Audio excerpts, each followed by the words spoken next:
हो रहा था कि पहना भी डिफेंडर के साथ हुए और आपके गाने के बाद फिर से खेसारी लाल यादव को काजल रगवानी ने खोद दिया।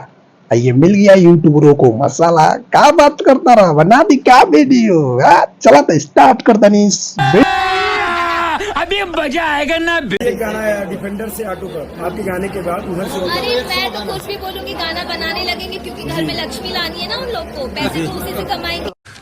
तू समझा? हाँ। नहीं तू समझा नहीं। अरे बाप रे, खेसारी लाल यादव पैसा कमाएंगे। आप बोल देगी तो ऑटो से डिफेंडर। भारी बात होता है। भाई चरवा का को रील में का सब कुछ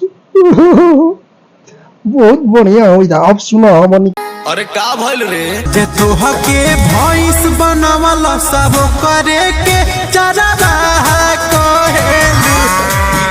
सुन ले जवाब, जे वॉइस बनौलस ओही के तू चरवाह कहलू। वॉइस बना दिलस ना तू कमाता रू, 2 रुपये खाता रू, तो बोई के चरवाह कहता रू। छोड़ दे रास्ता दोगली हरामी।